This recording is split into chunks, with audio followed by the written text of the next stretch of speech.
शिव महिमा।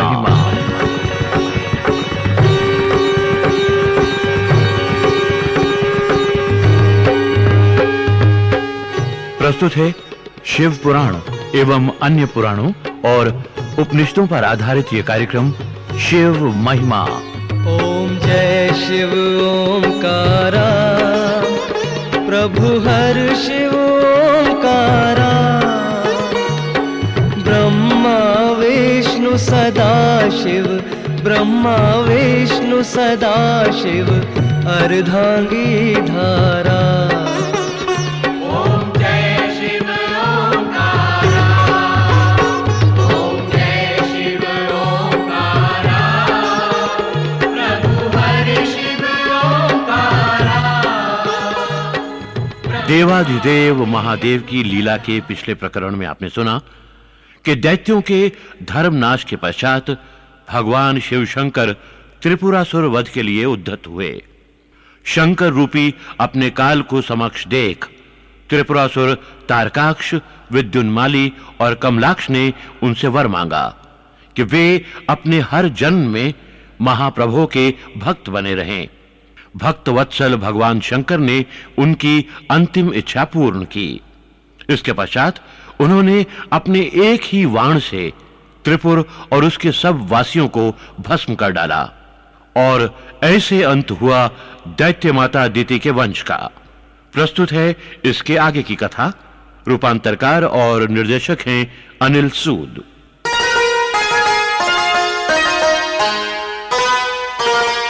महाभाग सूत जी, पिछली भेंट में आपने बताया था कि तारक वंश के विनाश से भी दैत्य अत्याचारों का अंत नहीं हुआ। इस क्रम में अगला महादैत्य जलंधर था। द्विज श्रेष्ठ शौनक जी, जैसा मैंने कहा था, जलंधर की उत्पत्ति का निमित्त स्वयं देवाधिदेव थे। तो सुनाइए ना ये वृत्तांत महाभाग। शौनक जी, त्रिपुरासुर वध के पश्चात जगत कुछ समय के लिए शांत हो गया। एक समय की बात है, देवगुरु बृहस्पति तथा देवराज इंद्र महामहिम भगवान शिव शंकर के दर्शन हेतु कैलाश पर्वत जा रहे थे।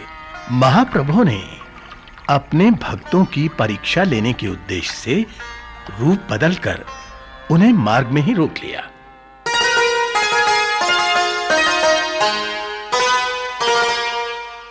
महापुरुषों, आप कौन हैं? किस उद्देश्य से कैलाश पर विराजे हैं? अरे जटाधारी, क्या तू हमें नहीं पहचानता? हम देवेंद्र हैं और ये हैं ब्रह्म ऋषि देवगुरु बृहस्पति। तू कौन है तथा हमारा मार्ग क्यों रोके बैठा है? मैं तो एक साधारण शिवगण हूं। कैलाश मार्ग की रक्षा के लिए नियुक्त किया गया हूं। तो जा अपने स्वामी को सूचना दे कि हम इंद्र उनसे साक्षात्कार के लिए आए हैं। अरे दुर्मति, तू अभी तक बैठा है? जाता क्यों नहीं? मैं तुझे अभी अपने वज्र से प्राणहीन करता हूं। अरे ये क्या? मेरा वज्र धराशायी होकर भूमि पर गिर पड़ा और ये शिवगण कुपित होकर ये क्या रूप धारण कर रहा है? देवराज, ये तो स्वयं देवाधिदेव हैं। देखिए, इनका तीसरा नेत्र खुल रहा है। क्षमा महाप्रभु, क्षमा। बृहस्पति का दंडवत स्वीकार करें प्रभु। अपनी इस क्रोधाग्नि को रोक लें प्रभु। देवराज से अनजाने में भूल हो गई प्रभु। देवगुरु बृहस्पति, अहंकार के मारे देवताओं को यह अधिकार नहीं मिल जाता कि वे अपने बल के गर्व पर किसी साधारण व्यक्ति को अपमानित करें। भगवान, आप तो सदैव भक्तों पर दया करते हैं। अपने भक्त वत्सल स्वरूप को सार्थक कीजिए प्रभु।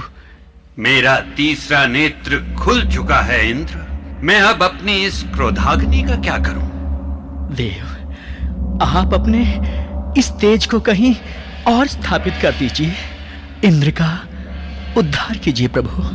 गुरु बृहस्पति, हम आपकी बुद्धिमता से प्रसन्न हुए।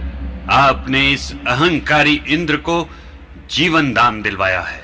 मैं आपको जीवन दाता के नाम से विख्यात करता हूं और अपने नेत्रों की अग्नि को क्षीर सागर में डालता हूं।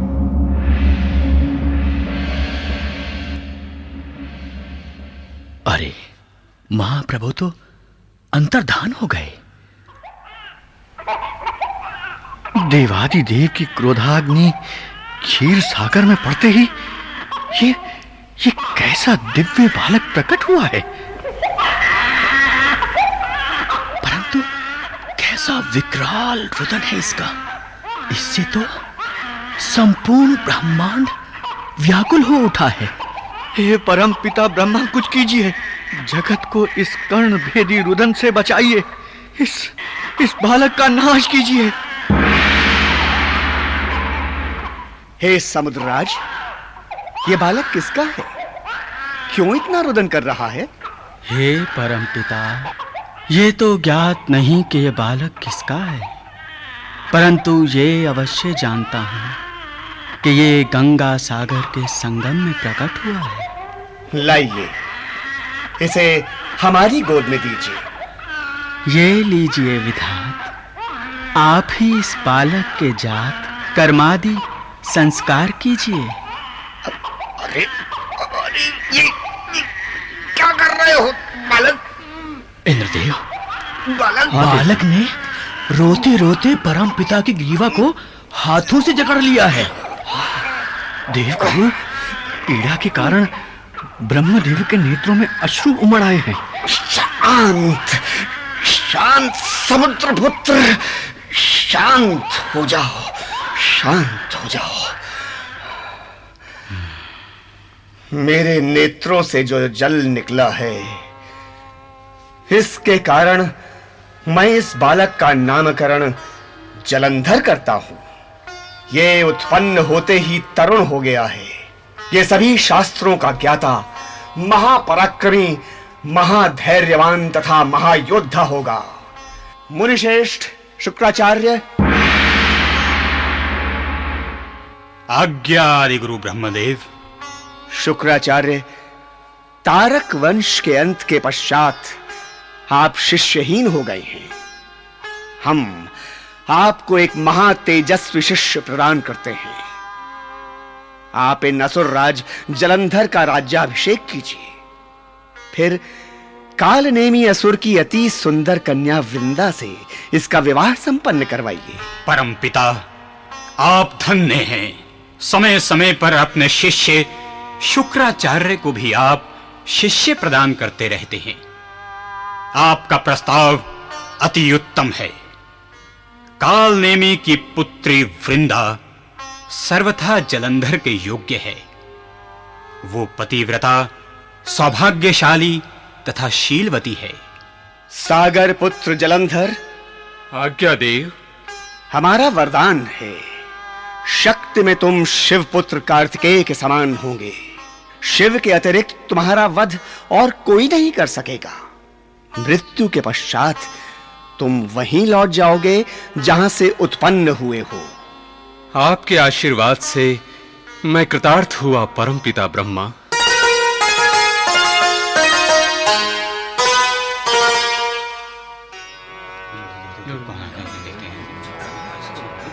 दैत्यराज जलंधर की जय हो।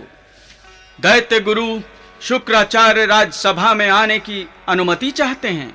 मूर्ख सेवक, दैत्य गुरु को किसी भी सभा में आने की अनुमति की आवश्यकता नहीं। उन्हें तुरंत आदर पूर्वक लेकर आओ। जो आज्ञा दैत्यराज।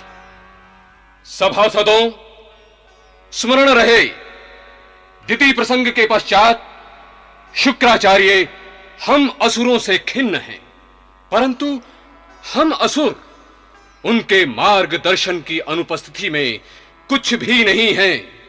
उनके आदर सम्मान में कमी ना रहे।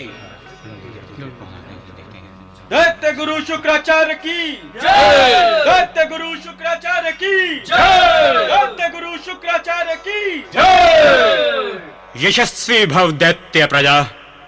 दैत्य गुरु, यहां हमारे समीप आसन ग्रहण करें। अपने आगमन का उद्देश्य बताएं दैत्य गुरु। वत्स जलंधर, समुद्र मंथन की घटना के सहस्रों वर्षों के पश्चात भी मेरे हृदय को शांति नहीं मिली है। दैत्य गुरु, मेरे प्रिय शिष्य, राहु का कटा हुआ शीश आज भी मुझे द्रवित कर देता है। मैं देवताओं से प्रतिशोध लेने को आतुर हो उठता हूं। दैत्य गुरु, दैत्य भ्राता राहु का शीश क्यों काटा गया? समुद्र मंथन के पश्चात प्राप्त हुआ अमृत देवता पी गए, परंतु फिर भी अमृत शेष रह गया। राहु ने देवता रूप धारण कर उसे पी लिया। क्या पी लिया? फिर दैत्य गुरु, उन्हें अमृत तो प्राप्त क्यों नहीं हुआ? इंद्र के पक्षपाती विष्णु ने ये देख लिया। इससे पूर्व कि अमृत राहु के गले से उतरकर उसके शरीर में प्रवेश कर जाता, विष्णु ने उसका शीश ही काट डाला। दैत्य गुरु, आज्ञा करें दैत्य गुरु, देवताओं के इस कुकृत्य का दंड देने के लिए आपके इस शिष्य को क्या करना होगा? दैत्यराज जलंधर, दुष्ट इंद्र को मेरे पूर्व शिष्यों ने अनेक बार इंद्रलोक से बाहर निकाला। इस बार कुछ ऐसा उपाय करो कि परास्त होने के पश्चात इंद्र लौट ना सके। संपूर्ण त्रिलोकी सदा के लिए तुम्हारे अधीन हो जाए। दैत्य गुरु, ऐसा तो मात्र युद्ध से ही संभव है। तो इंद्र से युद्ध करो। तुम्हें ब्रह्मा का वरदान है, शिव के अतिरिक्त तुम्हारा वध कोई नहीं कर सकता। और वत्स जलंधर, आज्ञा दैत्य गुरु। ब्रह्मा ने वृंदा से तुम्हारा विवाह करवाकर बहुत बड़ी भूल कर डाली है। भूल कर डाली? वो कैसी दैत्य गुरु? तुम्हारी पत्नी का सतीत्व अति तेज में है। वही तुम्हारा सबसे बड़ा बल और सबसे बड़ा रक्षक सिद्ध होगा। दैत्य गुरु, मैं आपका तात्पर्य नहीं समझ पाया। वत्स, वैसे तो किसी भी पत्नी का पतिव्रत धर्म उसके पति का बल होता है। हाँ। वृंदा तो अखंड पतिव्रता है। उसके इस धर्म का भेदन ही तुम्हारी पराजय का कारण बन सकता है। और शिव कभी इस बात की अनुमति नहीं देंगे कि विजय के लिए किसी स्त्री का शील भंग किया जाए। अतः तुम निश्चिंत होकर युद्ध करो। आपकी आज्ञा शिरोधार्य है दैत्य गुरु शुक्राचार्य। शुंभ, निशुंभ, आज्ञा दैत्यराज। अपनी समस्त सेना इंद्र के नंदन वन में उतार दो। युद्ध होगा।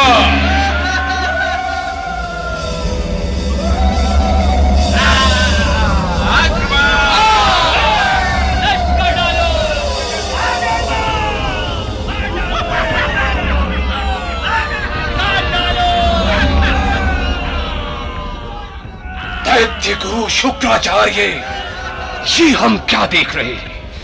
मरे हुए देवता पुनः कैसे जीवित हो रहे हैं? हमें तो ज्ञात था कि पुनः जिलाने की विद्या मात्र आपके पास है। देवगुरु बृहस्पति द्रोणगिरी पर्वत से औषधियां ला लाकर ऐसा कर रहे हैं। फिर इस युद्ध का अंत कैसे संभव होगा दैत्य गुरु? कैसे संभव होगा? सभी असुर और देवता मर मर कर जी उठेंगे। फिर आपके संजीवनी मंत्र का महत्व ही क्या रह गया? क्रोधित क्यों होते हो? यदि बल है तो द्रोणगिरी पर्वत को ही जड़ से उखाड़ फेंको। बल, बल।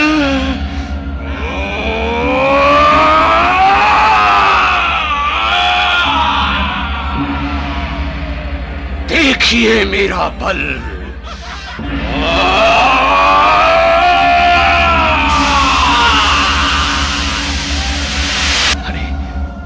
अरे ये क्या देवगुरु, जलंधर ने तो द्रोणगिरी पर्वत को ही उखाड़ डाला। हाँ देवराज, और उसे समुद्र में फेंक दिया। अब तो देवताओं को पुनः जीवित कर पाना संभव नहीं है। अब तो पलायन ही उचित होगा। परंतु देवगुरु, हमारे साथ ये क्यों हुआ? स्मरण करो देवराज, तुमने कैलाश यात्रा पर गण रूपी शिव जी का अपमान किया था। ये उसी का फल है। हे महाप्रभु, हे शिव शंकर, क्षमा प्रभु क्षमा। हे विष्णु भगवान, देवताओं का उद्धार कीजिए, हमारी रक्षा कीजिए प्रभु, हमारी रक्षा कीजिए, हमारी रक्षा कीजिए प्रभु।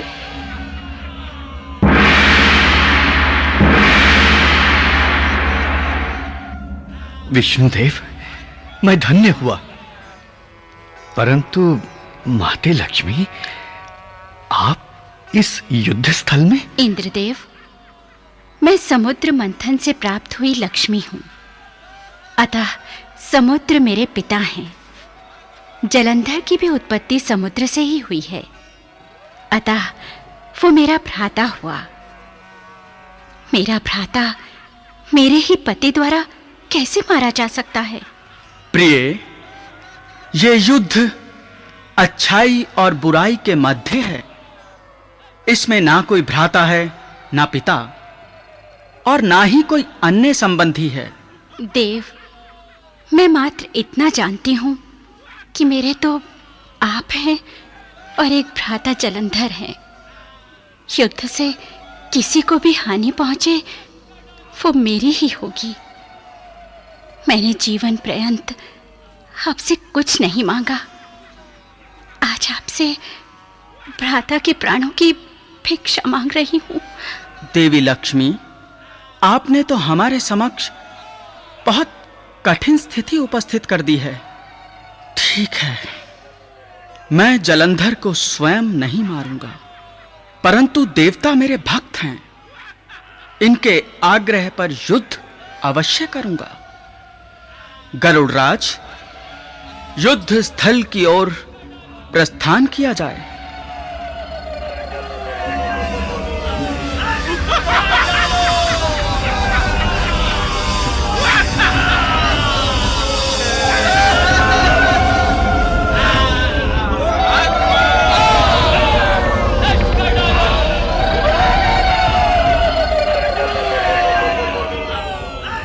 देव गुरु बृहस्पति, ये क्या? भगवान विष्णु तक जलंधर से परास्त हो गए? अवश्य ही ये कोई शिवलीला है। भगवान विष्णु तो जलंधर की प्रशंसा कर रहे हैं। दैत्यराज जलंधर, आज्ञा देवीश। तुम धन्य हो जो इस महायुद्ध में इतने भयंकर आयुधों से भी भयभीत नहीं हुए। मैं तुमसे प्रसन्न हूं। चराचर त्रिलोकी में तुम्हारे समान योद्धा नहीं है। मांगो, वर मांगो। हे देवेश, यदि आप मुझ पर प्रसन्न हैं तो मुझे वर दें। आज से आप मेरी बहन तथा सभी कुटुंबियों सहित मेरे ही लोक में निवास करेंगे। परंतु जलंधर, ये संभव नहीं है। हाँ? हमारा आसन रिक्त हो जाएगा। देवेश, वहां मैं किसी विष्णु भक्त को आरूढ़ कर दूंगा। आपको मेरा ये आतिथ्य स्वीकार करना ही होगा। देव, कुछ ही समय की तो बात है। अनुज का आग्रह स्वीकार कर लीजिए ना। ठीक है देवी, ऐसा ही होगा जलंधर। देवेश, मैं धन्य हुआ विष्णुदेव, मैं धन्य हुआ। दैत्यों, युद्ध बंद हुआ। प्रस्थान। देव गुरु, ये तो बहुत अनुचित हुआ। हाँ, लेकिन अचानक देवी लक्ष्मी के हृदय में ये भ्राता प्रेम कैसे उमड़ आया? और भगवान विष्णु ने ये बात स्वीकार कैसे कर ली? देवराज इंद्र, महाप्रभु की शरण में जाने के अतिरिक्त और कोई उपाय नहीं है। हाँ देवगुरु, आप ठीक कहते हैं।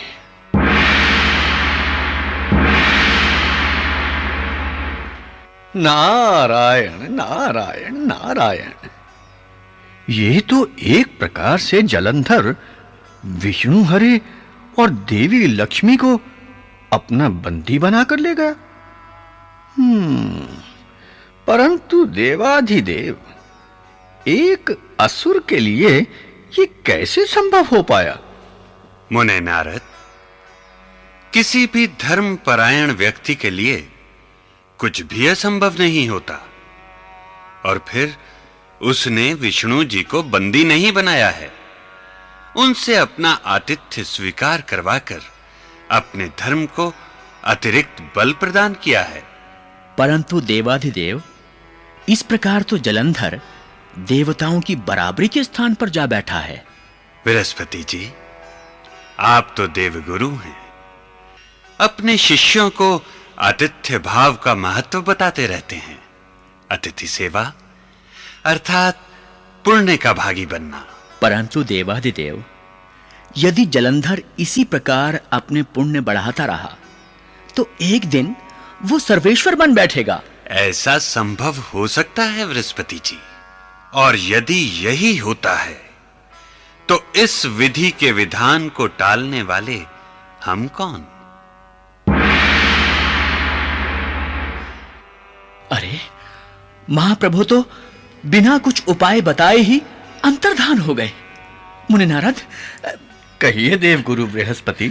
नारद, आपने अनेक विकट समयों पर देवताओं का उद्धार किया है। संभवतः महाप्रभु इसीलिए अंतर्धान हुए हों कि इस बार भी आप ही देव कल्याण का उपाय सोचें। नारायण नारायण, कुछ ऐसा ही प्रतीत होता है देवगुरु बृहस्पति। विष्णु भक्त नारद को अपने स्वामी को दैत्य जलंधर कारागार से मुक्ति तो दिलानी ही होगी। नारायण नारायण नारायण।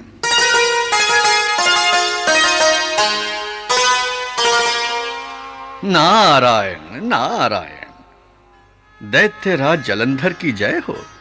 अरे ब्रह्मर्षि नारद, आप हमारी जय जयकार कर रहे हैं। असुर श्रेष्ठ जलंधर, जो जय जयकार के योग्य हो उसकी जय जयकार तो करनी ही पड़ती है। मेरे प्रभु द्वारा आपका आतिथ्य स्वीकार करते ही आप मेरे भी तो पूज्य हो गए हैं। आइए विराजिए, यहाँ हमारे समीप आसन ग्रहण कीजिए। नारायण नारायण।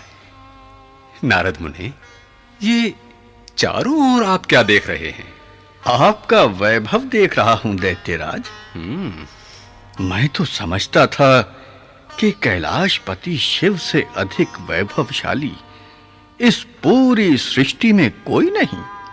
सहस्रों योजन तक फैले कल्प वृक्ष वन, सहस्रों कामधेनु, स्वयं जटाओं में चंद्रमा धारण किए भोलेनाथ। परंतु क्या मुने? यहां आकर तो मुझे अपना विचार त्यागना पड़ा है। हैं? नारायण नारायण, क्या नहीं है आपके पास? नारद मुनि, ऐरावत हाथी, उच्चय श्रुवा, अश्व, ब्रह्मा जी का हंस युक्त विमान, इंद्रलोक, पाताल, पृथ्वी लोक के समस्त रत्न। जलंधर, आप तो सभी के स्वामी हो, स्वामी। परंतु कैसा मुनिवर? आपके पास स्त्री रत्न नहीं है। हैं? स्त्री रत्न? महामुने, काल नेमी असुर की अति सुंदर पुत्री वृंदा मेरी पत्नी है। अवश्य है, अवश्य है। दैत्यराज, आपके पास सब कुछ ऐसा है जो देवाधिदेव से उत्तम है। परंतु क्षमा करें, देवी वृंदा शिव पत्नी सर्वांग सुंदरी पार्वती के समक्ष उनकी भी आभा फीकी पड़ती है। क्या? मेरे विचार से तो पार्वती जैसा स्त्री रत्न योगी शिव के योग्य नहीं है। भाई, उसे तो आपकी शोभा बनना चाहिए। परंतु मुने। किंतु परंतु कैसा असुरराज? जब तुम्हारा बल देख स्वयं नारायण तुम्हारे लोक में वास करने लगे हैं, तो क्या मांगने पर शिव तुम्हें पार्वती नहीं दे देंगे? विष्णु जी के यहां आने से वैसे ही उनकी शक्ति क्षीण पड़ चुकी है। मुने नारद, क्या ऐसा संभव है? क्या मैं उस अति सुंदर नारी पार्वती को ग्रहण कर सकता हूं? नारायण नारायण, कर सकते हो अथवा नहीं, ये तो समय ही बताएगा। परंतु यदि तुम्हारी भुजाओं में बल है तो प्रयास तो तुम्हें अवश्य करना चाहिए। पार्वती तुम्हारे अंकशायिनी हो जाए तो होंगी मुने नारद, अवश्य होंगी। दूत राहु, आज्ञा दैत्यराज, जाओ योगी शिव से हमारे हृदय की इच्छा व्यक्त करो और पार्वती को अपने साथ लेकर आओ। उसका सौंदर्य वर्णन सुनकर हम क्षण भर भी उसके बिना नहीं रह सकते। जाओ, तुरंत अपने साथ लेकर आओ। जाओ। जो आज्ञा। नारायण नारायण नारायण।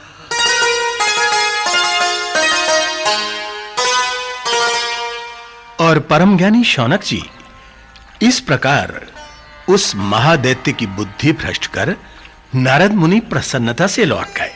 अर्थात महाभाग सूत जी, जिस धर्माचरण के बल पर असुरराज जलंधर इतना पराक्रमी और बलशाली बना था, नारद मुनि ने अपने चतुर वाक वाणों से उसे ही भेद डाला। हाँ शौनक जी, यदि प्रवृत्तियां इतनी सरलता से बदल जाती होती तो क्या सभी मानव और असुर देवता न बन गए होते? कहीं ना कहीं, कभी ना कभी प्राणियों के भीतर दबी प्रवृत्तियां सर उठाती ही हैं और उनके नाश का कारण बनती हैं। तो जलंधर के हृदय में जागी इस आसुरी प्रवृत्ति ने उसका कैसे नाश किया महाभाग? ये जानने के लिए तो आपको थोड़ी प्रतीक्षा करनी पड़ेगी शौनक जी।